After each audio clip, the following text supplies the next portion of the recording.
Viral কালো বস্তা দেখতে চলে এসেছি গঙ্গার ধারে। তো আমাদের এখানে গঙ্গার ধারে দেখছি এরকম করে বস্তা দিয়ে সব কি সুন্দর বাঁধিয়ে দিয়েছে গঙ্গার ঘাটটা। গঙ্গায় স্নান টান করে সবাই মিলে চলে এসেছি। তোমাদের দাদাভাই যায়নি।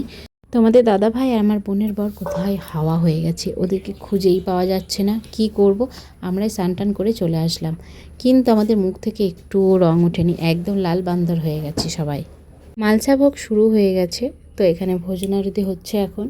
তো যাই হোক, তোমাদের কেমন লাগলো অবশ্যই কিন্তু কমেন্টে জানিও।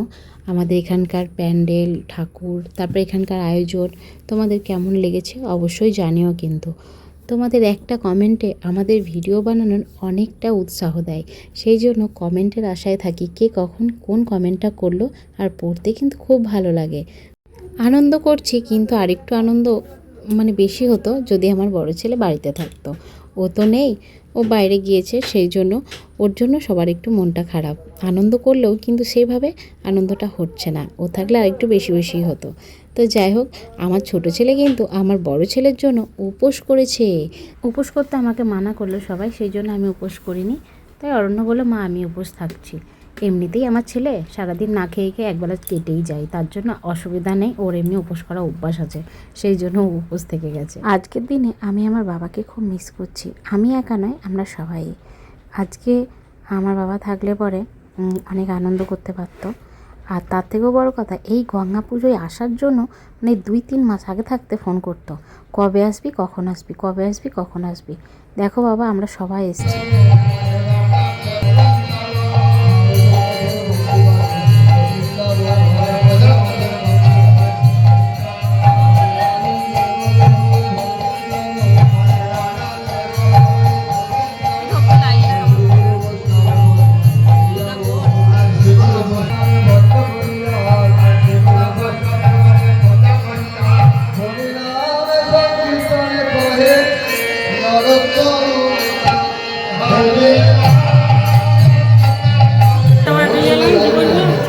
আমার ছবি দেখতে পাচ্ছ না তো?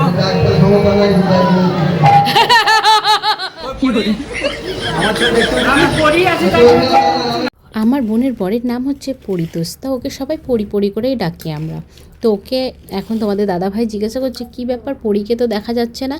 তো যে পরি তো পড়ে আছে, তার জন্যই পরীকে দেখতে পাচ্ছে না। বাবা চলে যাওয়ার পর এই কর্তব্যগুলো পুরোটাই আমার ভাইয়ের উপর এসে পড়েছে। ভাই ফোন করে কিন্তু সব সময় আসার কথা বলে, দিদি কখন আসবি, আয়। তোরা না আসলে বাড়িটা ঠিক জমজমাট হয় না, তোরা না থাকলে বাড়িটা ঠিক ভালো লাগে না।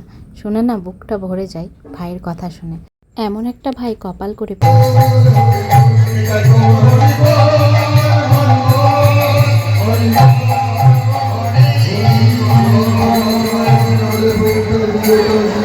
আমাদেরকে যা দেখবে তার ঠিক উল্টোটা হচ্ছে আমার দিদি। আমরা যেমন বেশি হইচই পছন্দ করি, এই যে ধুলোটে গিয়ে আমরা কত আনন্দ করলাম, আমার দিদি কিন্তু যায়নি।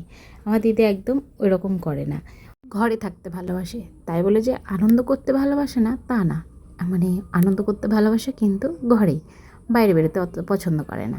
তার জন্য আমার দিদিভাই একটু আলাদা, আর আমরা দুই বোন একটু আলাদা, আমরা একটু বেশি চঞ্চল।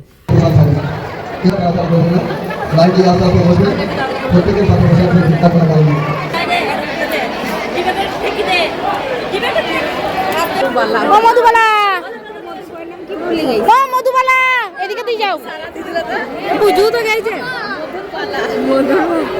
মধুরবালা, এই দেখো বন্ধুরা, এখানেই সব ভোগ প্রসাদ আনা হয়েছে। এটা আমাদের বড় জেঠিমাদের ঘরের সামনে।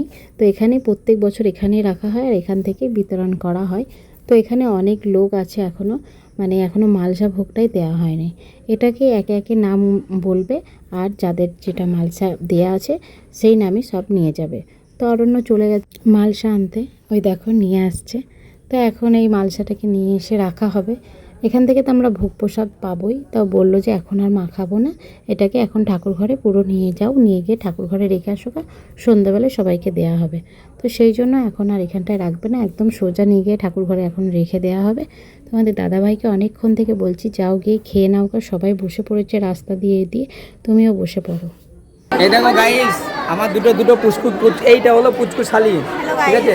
হ্যাঁ, এটা হলো আমার পুচকু ঠাকুরজি, আর এটা হলো আমার দামড়ি শালি। বলছি এটা আমার দামড়ি শালি, এটা আমার দামড়ি শালি।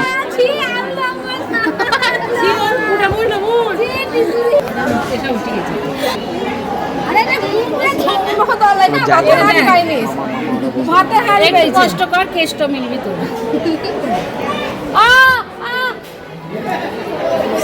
এই দেখো পাগলের ছা দুটোকে পরিষ্কার করা হচ্ছে, পাগলের ছা দুটোকে।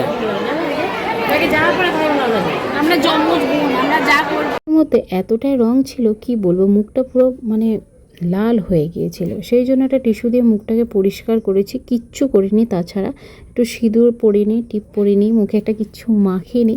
দেখে কেমন লাগছে, একদম ফাঁকা ফাঁকা। তো এখন বোনেরও তাই সেম অবস্থা, সেই জন্য বোনের মুখটাও পরিষ্কার করে দিচ্ছি। এই যে এটা হলো বড়দি, ঠিক আছে, এদের দিদি, এদের দিদি। এই যে গাইস, শুধু নাকটা চোখটা দেখুন।